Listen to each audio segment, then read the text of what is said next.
Qui n'a entendu, qui ne connaît le célèbre négro spirituel? Babylone tombe, tombe, tombe, Babylone tombe, c'est pour toujours. C'est la chute de l'immense métropole babylonienne que je vais vous raconter. On en trouve le récit dans le chapitre 5 du prophète Daniel, que vous pouvez lire ou relire en aparté. Je vous lis donc dans ce chapitre 5 à partir du verset 1er. Le roi Beltshazzar donna un grand festin assez grand au nombre de 1000, et il but du vin en leur présence. Beltshazzar, quand il eut goûté au vin, fit apporter les vases d'or et d'argent que son père, Nebuchadnezzar, aussi appelé dans une autre version Nabuchodonosor, donc que son père Nebuchadnezzar avait enlevé du temple de Jérusalem, afin que le roi et ses grands, ses femmes et ses concubines s'en servent pour boire. Alors on apporta les vases d'or qui avaient été enlevés du temple de la maison de Dieu à Jérusalem. Ils burent du vin, ils louèrent les dieux d'or, d'argent, d'airain, de fer, de bois et de pierre. En ce moment apparurent les doigts d'une main d'homme, et ils écrivirent en face du chandelier, sur la chaux de la muraille du palais royal. Le roi vit cette extrémité de main qui écrivait. Alors le roi changea de couleur, et ses pensées le troublèrent. Les jointures de ses reins se relâchèrent, et ses genoux se heurtèrent l'un contre l'autre. Le roi cria avec force qu'on fit venir les astrologues, les chaldéens et les devins. Et le roi prit la parole et dit aux sages de Babylone, « Quiconque lira cette écriture et m'en donnera l'explication sera revêtu de pourpre, portera un collier d'or à son cou et aura la 3e place dans le gouvernement du royaume. » Tous les sages du roi entrèrent, mais ils ne purent pas lire l'écriture et en donner au roi l'explication. Sur quoi le roi Beltshazzar fut très effrayé, il changea de couleur, et ses grands furent consternés. La reine, à cause des paroles du roi et de ses grands, entra dans la salle du festin et prit ainsi la parole. « Ô roi, vis éternellement, que tes pensées ne te troublent pas et que ton visage ne change pas de couleur. Il y a dans ton royaume un homme qui a en lui l'esprit des dieux saints, et du temps de ton père, on trouva chez lui des lumières, de l'intelligence et une sagesse semblable à la sagesse des dieux. Aussi le roi Nebuchadnezzar l'établit chef des magiciens, des astrologues, des chaldéens et des devins, parce qu'on trouva chez lui, chez Daniel, nommé par le roi Beltshazzar, un esprit supérieur, de la science et de l'intelligence, la faculté d'interpréter les songes, d'expliquer les énigmes et de résoudre les questions difficiles. Que Daniel soit donc appelé et il donnera l'explication. Alors Daniel fut introduit devant le roi. Le roi prit la parole et dit à Daniel, « Es-tu ce Daniel, l'un des captifs de Juda, que le roi mon père a amené de Juda, c'est-à-dire d'Israël ? J'ai appris sur ton compte que tu as en toi l'esprit des dieux, et qu'on trouve chez toi des lumières, de l'intelligence et une sagesse extraordinaire. On vient d'amener devant moi les sages et les astrologues afin qu'ils lisent cette écriture et m'en donnent l'explication, mais ils n'ont pas pu donner l'explication des mots. J'ai appris que tu peux donner des explications et résoudre des questions difficiles. Maintenant, si tu peux lire cette écriture et m'en donner l'explication, tu seras revêtu de pourpre, tu porteras un collier d'or à ton cou, et tu auras la 3e place dans le gouvernement du royaume. » Daniel répondit en présence du roi, « Garde tes dons, et accorde à un autre tes présents. Je lirai néanmoins l'écriture au roi, et je lui en donnerai l'explication. Ô roi, Le Dieu suprême avait donné à Nebuchadnezzar, ton père, l'empire, la grandeur, la gloire et la magnificence. Et à cause de la gloire qu'il lui avait donnée, tous les peuples, les nations, les hommes de toute langue étaient dans la crainte et tremblaient devant lui. Le roi faisait mourir ceux qu'il voulait, il laissait la vie à ceux qu'il voulait, il élevait ceux qu'il voulait et il abaissait ceux qu'il voulait. Mais lorsque son cœur s'éleva et que son esprit s'endurcit jusqu'à l'arrogance, il fut précipité de son trône royal et dépouillé de sa gloire. Il fut chassé du milieu des enfants des hommes, son cœur devint semblable à celui des bêtes, et sa demeure fut avec les ânes sauvages. On lui donna comme au bœuf de l'herbe à manger, et son corps fut trempé de la rosée du ciel, jusqu'à ce qu'il reconnaisse que le Dieu suprême domine sur le règne des hommes et qu'il le donne à qui il lui plaît. Et toi, Belchatsar, son fils, tu n'as pas humilié ton cœur, quoique tu saches toutes ces choses. Tu t'es élevé contre le Seigneur des cieux. Les vases de sa maison ont été apportés devant toi, et vous vous en êtes servis pour boire du vin, toi et tes grands, tes femmes et tes concubines. Tu as loué les dieux d'argent, d'or, d'airain, de fer, de bois et de pierre, qui ne voient pas, qui n'entendent pas, qui ne savent rien, et tu n'as pas glorifié le Dieu qui a dans sa main ton souffle et tes voix. C'est pourquoi il a envoyé cette extrémité de main qui a tracé cette écriture. Voici l'écriture qui a été tracée. Comptez, comptez, pesez et divisez. Et voici l'explication de ces mots. Comptez. Dieu a compté ton règne et il y a mis fin. Pesez. Tu as été pesé dans la balance et tu as été trouvé léger. Divisez. Ton royaume sera divisé et donné aux Mèdes et aux Perses. Aussitôt Belchatsar donna des ordres, et l'on revêtit Daniel de pourpre, on lui mit au cou un collier d'or, et on publia qu'il aurait la 3e place dans le gouvernement du royaume. Cette même nuit, Belchatsar, roi des Chaldéens, fut tué, et Darius le Mède s'empara du royaume, étant âgé de 62 ans. Babylone était le paradis de l'architecture. Il est supposé que des centaines de milliers d'hommes ont été employés pour la construction de sa muraille et de ses principaux ouvrages d'art. La muraille de Babylone était d'une épaisseur telle que 4 chars attelés pouvaient y passer de front. Quand j'ai étudié la chose, je me suis demandé si je n'étais pas en face d'une exagération. Et voici que je viens d'apprendre, mais tout récemment, dans cette année, je viens d'apprendre que la base de la muraille de Babylone avait 27 mètres d'épaisseur. La ville avait 100 kilomètres de pourtour et ses murailles 25 kilomètres de côté.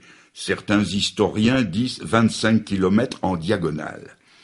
Elle était entourée d'une tranchée de laquelle avaient été tirés les matériaux nécessaires à sa construction.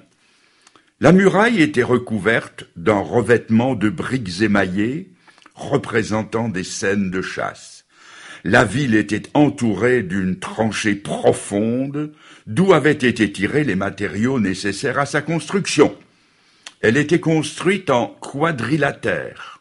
Sur chaque côté de cette muraille, il y avait 25 portes d'airain massifs et derrière chacune de ces portes, une avenue de 25 kilomètres de long qui allait rejoindre la porte opposée.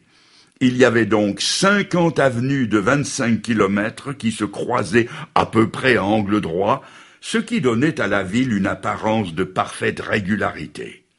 À l'étonnement des Hébreux captifs venus de Jérusalem, les maisons à Babylone ne se joignaient pas au sol, mais elles étaient séparées par des jardins et des futaies, et elles étaient reliées par des ponts et des passerelles jetés de toit en toit. Un bras de l'Euphrate traversait la ville de part en part, d'est en ouest. Un pont d'une structure merveilleuse avait été jeté par-dessus, et un tunnel le traversait par-dessous. Pour préserver la ville des inondations en temps de pluie, on avait créé un immense lac artificiel qui recueillait le surplus des eaux et qui ensuite s'écoulait pendant les périodes de sécheresse vers les terres altérées. De chaque côté du pont, il y avait un palais dont l'un avait 2,5 kilomètres de pourtour et l'autre 11 kilomètres de circonférence. La femme de Nebuchadnezzar, élevée dans les montagnes des Mèdes, ne pouvait pas s'accoutumer à la plate monotonie des plaines de Babylone. Aussi, pour lui plaire, le roi son époux fit-il construire une montagne artificielle d'à peu près 100 mètres de haut. Cette montagne était entourée de terrasses de 100 mètres de côté, pour le support desquelles des arches impressionnantes avaient été construites. Sur ces arches, on y avait placé des pierres plates, puis une couche de bitume, 2 épaisseurs de briques reliées par un mortier de l'époque, des feuilles de plomb et de la terre arable et fertile en quantité telle que les plus grands arbres pouvaient y planter solidement leurs racines. Toute la gloire de la flore tropicale descendait en cascade sur les arches, et d'en bas l'impression devait être que les nuages s'étaient mis à fleurir. Au sommet de la montagne, il y avait une machine qui puisait l'eau dans l'Euphrate en bas et qui la faisait jaillir dans ses jardins suspendus, l'une des 7 merveilles du monde. Et tout cela, messieurs, pour plaire à sa femme. Gageons que ça a dû lui plaire. Au centre de la ville se trouvait le célèbre temple de Bel, qui lançait l'une de ses tours à près de 200 mètres dans le ciel. En haut, il y avait un observatoire où les devins, les chaldéens, les astrologues étaient plus à l'aise et surtout beaucoup plus près des étoiles pour pouvoir converser avec elles. Ce temple était rempli d'images, de statues de toute espèce en métaux précieux. L'une d'elles avait un poids de 100 talents babyloniens, ce qui représente à peu près la valeur de 100 millions d'euros.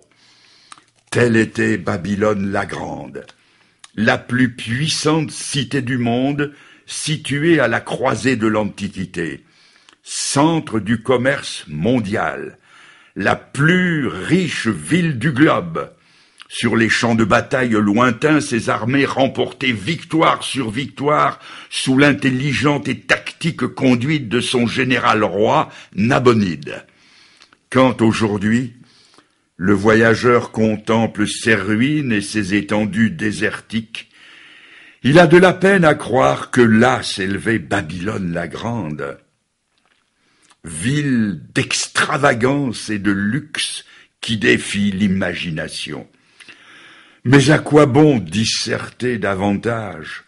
Au moment où elle nous intéresse, elle est maudite. Elle est assiégée. Elle a des vivres, des réserves pour 20 ans, mais ce soir, elle va tomber. Le dernier roi de Babylone s'appelait Belshazzar. C'était un jeune homme sûr de lui et tout rempli d'une gloire qu'il n'avait pas gagnée. Son grand-père, Nebuchadnezzar, était un self-made man. Mais lui, le moins qu'on puisse dire, c'est qu'il n'était pas le fils de ses œuvres. Il était ce type d'homme qui n'accorde aucune pensée profonde aux choses sérieuses de la vie. Sa devise était « mange, bois et réjouis-toi ».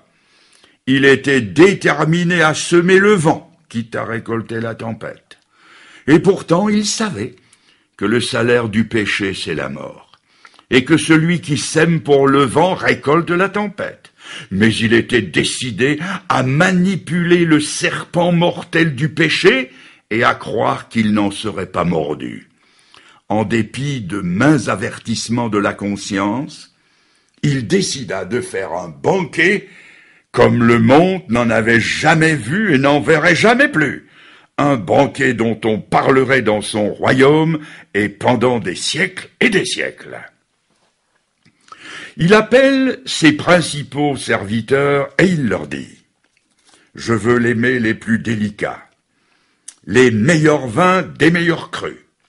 Je veux les meilleurs orchestres. Je veux faire un banquet à 1000 de mes seigneurs et de mes nobles. » Allait-il mépriser Dieu? Allait-il en quelque sorte jeter son gant au travers de la figure de Dieu sans que celui-ci relève le gant? Quelques années plus tôt, son grand-père Nebuchadnezzar avait été jeté à bas son trône, non pas pour avoir brandi le poing contre le ciel, mais pour s'être élevé dans un fol orgueil au summum de l'estime de soi. Mais malgré cette connaissance, Belshazzar ne veut agir qu'à sa guise. Il est prêt à semer pour la chair, quitte à récolter la corruption. Le jour tant attendu pointe. Il est proclamé jour de congé à Babylone. Le roi fait un festin pour 1000 de ses grands, et ce sera le plus extravagant qu'on ait jamais vu. L'excitation est à son comble. Les sociétés musicales jouent les hymnes nationaux. Les drapeaux, les étendards claquent dans le vent. Le menu fretin du peuple danse à même la rue. Des chars incrustés de joyaux amènent des ambassadeurs de toutes les parties de l'Empire. Les ombres de la nuit descendent sur Babylone. Les gens du peuple se pressent pour voir passer les notabilités qui se rendent au banquet du roi. À l'intérieur, la douce musique orientale excite les sens. Alors comme aujourd'hui, c'est Satan qui conduit le bal. Le vin est généreux, il coule à flot, la nuit s'avance, le mal se précise, du plaisir on passe à la luxure. Minuit sonne. Tout à coup, l'esprit enfiévré du jeune roi semble comme déchaîné. Il appelle ses serviteurs, il leur murmure quelques paroles, ils s'en vont et reviennent avec les bras chargés des coupes d'or et des vases qui ont été amenés du temple de Dieu, du Dieu d'Israël, à Jérusalem. L'insensé! Ose-t-il maintenant lever le poing vers le ciel? Ne sait-il pas d'où viennent ces vases? Ne sait-il pas qu'ils sont sacrés? Va-t-il donc les profaner? Il fait passer les vases et les coupes, et devant ses invités, il propose un toast à la gloire des dieux de pierre, de bois, d'argent et d'or, qui ne voient pas, qui n'entendent pas, qui ne répondent pas. Ses invités en ont la laine en suspens. Jamais ils n'ont pensé que le roi irait si loin. Mais leur esprit intoxiqué par l'alcool les livre au désir du roi. Et au moment où il lève le toast, à ce moment-là, ses yeux s'écarquillent d'épouvante. Ses genoux s'entrechoquent, ses dents claquent, la force de ses reins se brise. Dans la salle, des femmes crient et s'évanouissent. 1000 père-dieux remplis de terreur sont braqués sur un point précis de la salle des festins, où une main sans bras, sortie des manches de l'obscurité, écrit vis-à-vis du chandelier sur le plâtre de la muraille 3 mots mystérieux, dont le premier est répété 2 fois, Méné, Méné, Tekel, Upharsim. Pour la première fois de sa vie, Belshazzar est en contact avec le surnaturel et il a peur. Il a une armée pour le défendre, mais il a peur. Ses coffres sont pleins de bijoux d'or et d'argent, mais il a peur. Ses amis l'entourent, mais il a peur. N'est-ce pas étrange qu'aujourd'hui encore, des hommes et des femmes, des jeunes gens, des jeunes filles, qui n'accordent aucune pensée sérieuse aux choses de la vie, lorsqu'ils se trouvent en face du surnaturel, en face de la mort, en face du jugement, ils tremblent et ils ont peur. Belshazzar essaie d'interpréter ces mots qu'il ne comprend pas. Et comme il n'y arrive pas, il appelle ses chaldéens, ses astrologues, ses devins, et ils entrent en foule. Qui sont ces gens? Ce sont les suffisants, les philosophes, les psychologues, les astrologues de cette époque. Quand à leur tour, ils voient les paroles écrites sur le mur, ils pâlissent. Ils ne peuvent pas en donner l'interprétation. Pourquoi? Pourquoi ne peuvent-ils pas la comprendre? Le savez-vous? Eh bien parce que cette écriture, c'est l'écriture de Dieu, c'est la parole de Dieu. Et la parole de Dieu ne peut pas se comprendre avec l'intelligence seule. La parole de Dieu, c'est une révélation. Et la Bible dit que l'homme naturel ne peut pas comprendre les choses spirituelles. Heureusement pour lui, la reine fait son apparition et lui dit « Ô roi, vis éternellement. Il y a dans ton royaume un homme. » Et on fait appeler cet homme, appelé Daniel. Qui est-il?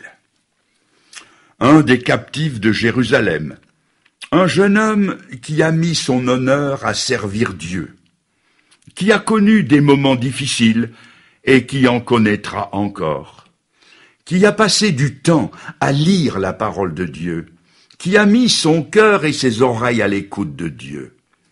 Certains disent aujourd'hui que pour devenir chrétien, il faut n'être qu'une femmelette, que ce sont des faibles, des gens qui n'ont pas de colonne vertébrale qui sont chrétiens. Mes amis, moi je crois le contraire. Il n'y a pas de place dans l'église de Jésus-Christ pour ceux qui n'ont pas de sang dans les veines, mais qui n'ont que du jus de citron. En tout cas, si vous regardez cet homme et que vous entendez sa réponse, c'est celle de la bravoure. S'adressant au roi de Babylone, il dit ceci: accorde tes présents à un autre, garde tes dons pour un autre. Je lirai néanmoins l'écriture au roi, et je lui en donnerai l'explication. Et il lui dévoile le sens des 3 mots, Méné, Méné, Tekel, Upharsim. Belshazzar, tes jours sont comptés. Dieu a mis fin à ton règne. Tu as été pesé dans la balance de Dieu et tu as été trouvé trop léger. Belshazzar entend ces paroles et il tremble. Il est convaincu de sa folie. Il se rappelle maintenant que ce qu'un homme sème, cela aussi il le récoltera. Et à ce moment-là, on entend le long cri d'une sentinelle dans la nuit. Pendant que le festin battait son plein, les Mèdes et les Perses qui assiégeaient la ville avaient détourné le cours de l'Euphrate, asséché le bras du fleuve et étaient passés sous la muraille dans le lit de la rivière. Une armée puissante surgit de dessous les remparts, s'empare de la ville. Des troupes munies de béliers viennent enfoncer les portes de la salle du festin et 1000 épées flamboyantes s'en vont trouer 1000 poitrines palpitantes. Le roi maintenant, c'est la mort, et d'un monceau de cadavres, il fait son trône. Belshazzar avait été pesé dans la balance et il y avait été trouvé trop léger. Notez bien qu'il n'avait pas été pesé dans la balance des autres, ni dans la sienne, mais dans la balance de Dieu. Et nous ne serons pas non plus pesés dans la balance de l'opinion des autres, ni de la nôtre. Mais le jour viendra où tous les hommes se présenteront au tribunal de Dieu et seront pesés dans la balance de Dieu. Quelqu'un me dira peut-être: Fernand Legrand, vous ne devriez pas être aussi personnel. Votre exposé devrait être moins précis, plus général, un brin plus vague. Mais que diriez-vous si un chasseur allait chasser, comme vous le dites, dans l'imprécision et dans le vague? Quelle chance aurait-il de ramener quelque gibier de plume ou de poil? Bien au contraire. Il cale la crosse de son fusil au creux de l'épaule, il met son gibier dans son champ de tir, il vise en prolongement du canon et il lance la décharge en plein but. Que diriez-vous si votre médecin vous traitait dans le vague et l'imprécision? Quand la douleur se calmerait-elle et quand l'inflammation disparaîtrait-elle? Or, la Bible nous dit que nous sommes tous atteints d'une maladie spirituelle infiniment plus grave que les douleurs physiques. La maladie de l'âme s'appelle le péché. Elle nous conduit non pas à la mort du cimetière seulement, mais à la mort éternelle. Et vous voudriez que l'évangéliste que je suis vous parle dans l'imprécision? Demain vous allez rencontrer Dieu, l'éternité de votre âme est en jeu, et je ne parlerai pas un langage clair. Je veux au contraire vous parler de façon précise et personnelle. Belshazzar avait peur, et la raison de sa peur, c'est qu'étant pesé dans la balance de Dieu, et même dans celle de sa conscience, il ne faisait pas le poids, il était en déséquilibre, voilà le mot-clé. Il était en déséquilibre avec Dieu. La peur a pour cause le déséquilibre d'avec Dieu. Lorsque nos premiers parents étaient dans le jardin d'Éden, ils ne connaissaient pas la peur, parce qu'il y avait un parfait équilibre entre eux et leur Créateur. Mais le jour où, par le péché, ils ont perdu cet équilibre, leur première parole fut « J'ai eu peur ». La peur résulte d'un déséquilibre spirituel. Et c'est ainsi que beaucoup de gens dans le monde ont peur. Beaucoup ont peur de la maladie. Ils ont peur parce qu'ils ont appris que le cancer tue un Français tous les quarts d'heure. Et ils tremblent à la pensée que la terrible maladie les atteigne. Je devais avoir 10 ou 11 ans, à l'âge où les enfants entendent tout sans avoir l'air d'écouter. J'ai surpris la conversation de ma mère qui parlait avec une amie qui lui disait qu'un garçon du même âge que moi s'était plaint de douleurs dans le ventre et que 3 jours après il était mort. À partir de ce moment-là, la moindre colique me faisait craindre le pire. Pourquoi? Parce que, quoique jeune encore, j'avais le sentiment que, entre Dieu et moi, les choses n'étaient pas au mieux. Je n'avais pas fait la paix avec lui et je n'étais pas prêt à le rencontrer, j'avais peur. J'ai connu un homme qui est entré en chirurgie à l'hôpital. Il était tellement épouvanté à l'idée de passer sur la table d'opération qu'il conçut le projet de s'enfuir de l'hôpital. Et puis là, couché sur son lit, il s'est rappelé qu'on lui avait parlé d'un sauveur qui était Jésus-Christ. Et c'est lui-même qui m'a raconté la chose. Je me suis tourné vers le Sauveur des hommes et j'ai prié le Seigneur. Je l'ai prié jusqu'à ce que je tombe endormi. Et quand les infirmières m'ont conduit à la salle d'opération, je suis parti en plaisantant joyeusement. L'équilibre était rétabli dans ma vie. L'équilibre étant rétabli, la peur était partie du cœur de cet homme. La peur n'est pas seulement dans la maladie, elle est aussi dans la mort.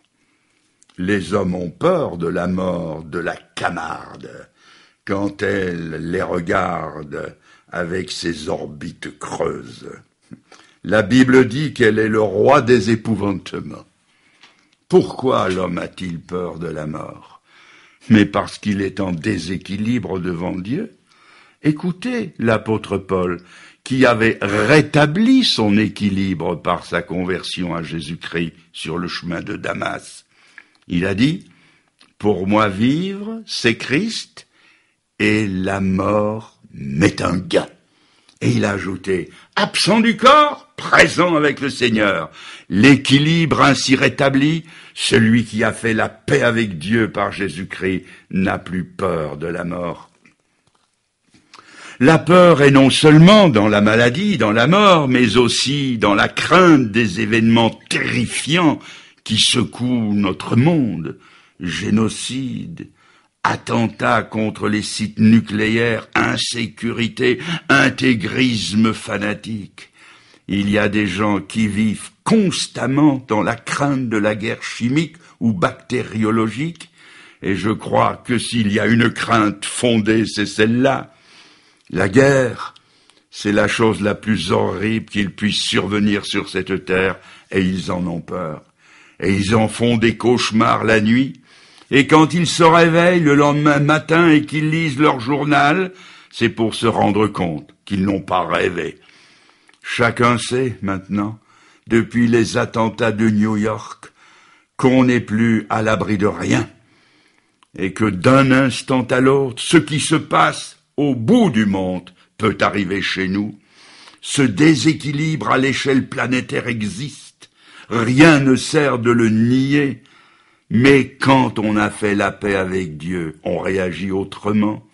On prend son journal d'une main, la Bible de l'autre, et l'on voit que tout ce qui est écrit dans le journal est prophétisé dans la Bible qui dit « Lorsque vous verrez ces choses arriver, relevez votre tête. » Parce que votre délivrance, votre rédemption est proche, et l'équilibre se rétablit par la paix intérieure que l'Esprit de Dieu met dans le cœur. La peur due au déséquilibre, la peur est parfois jusque dans la famille. Que de crainte, de troubles dans la famille qui devrait être une oasis de paix. Monsieur est un panier percé. Madame est dépensière, et les fins de mois sont toujours plus que difficiles. Il faut demander des avances sur le mois prochain ou contracter des emprunts, même là où rentrent 2 salaires. Et c'est la brouille qui pointe le bout du nez dans le foyer. Et comme l'a dit un illustre orateur, lorsque certains hommes perdront leurs femmes, ils perdront surtout les factures de la fin du mois. Je pense à ce couple d'Anglais. Ils s'étaient pourtant mariés par amour, mais la plus belle chose du monde dégénéra.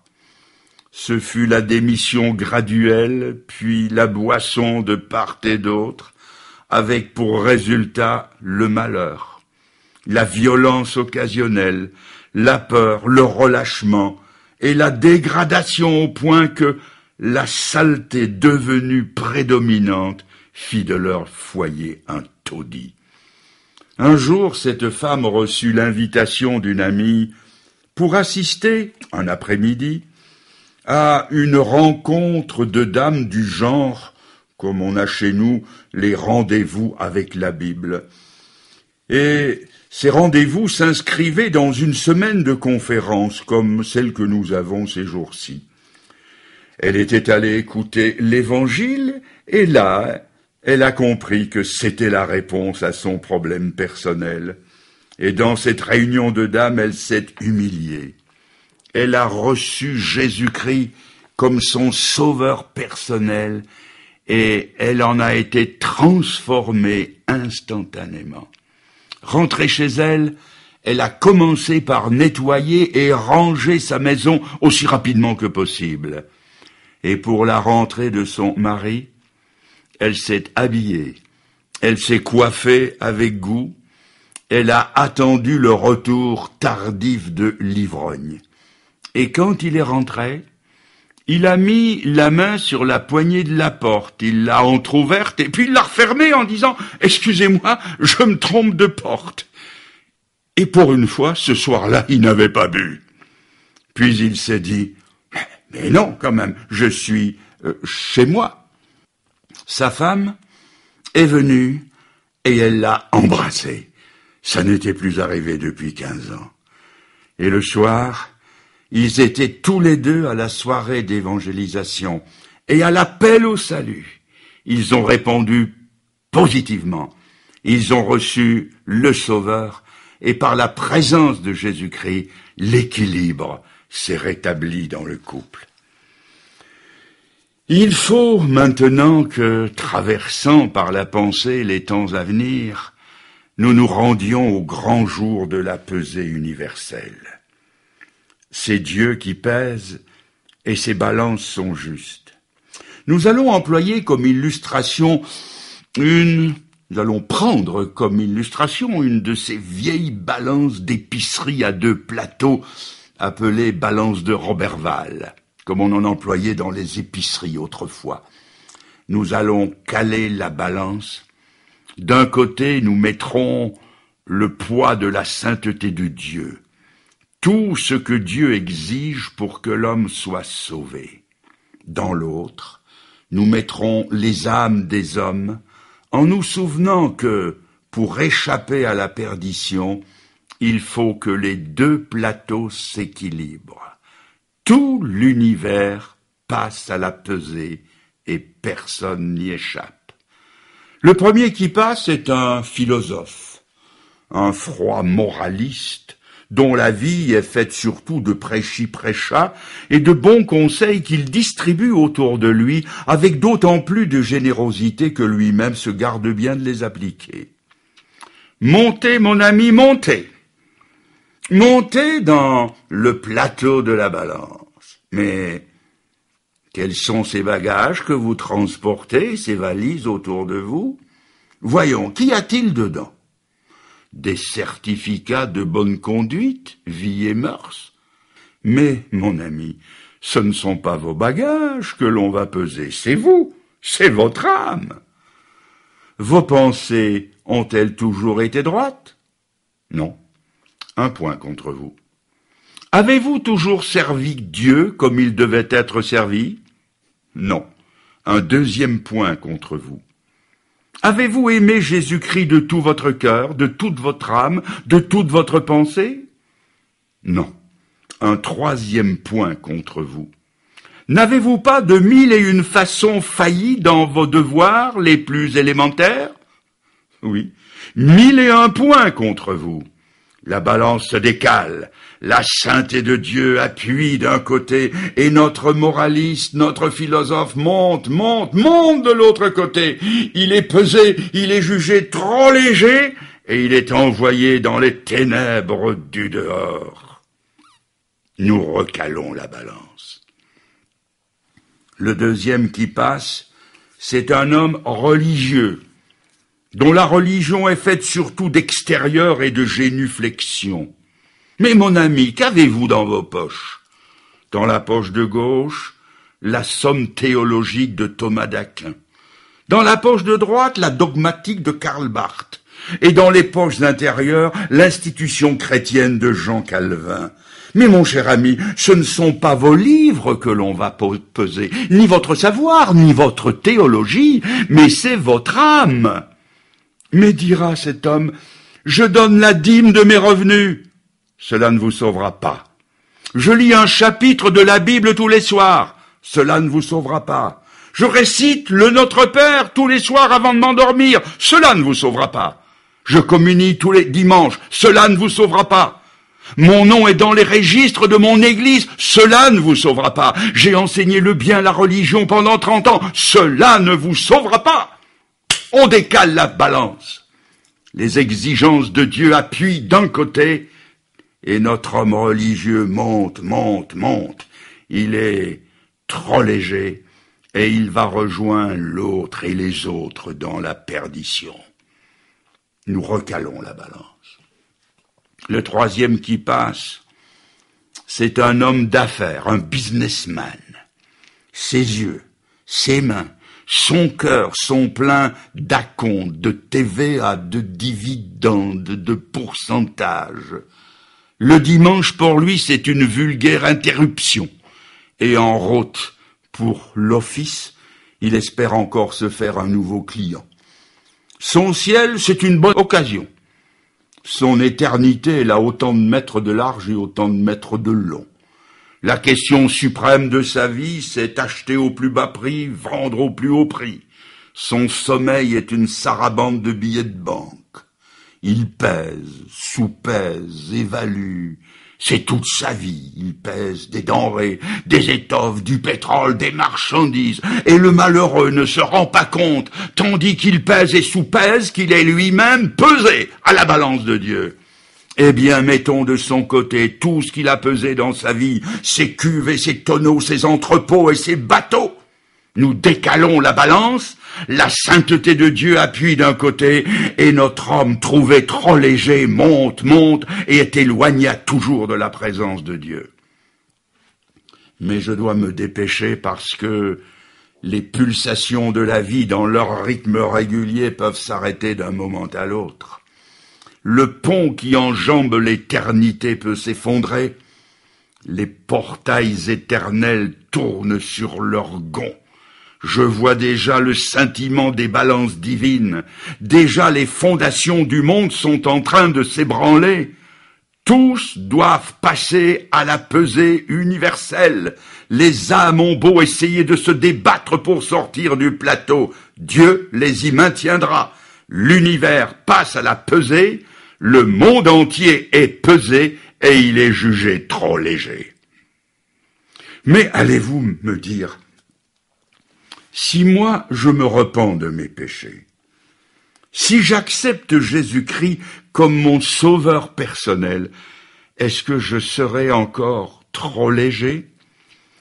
Eh bien, mon cher ami, troublé, repentant et désireux de la vie éternelle, entre donc dans la balance.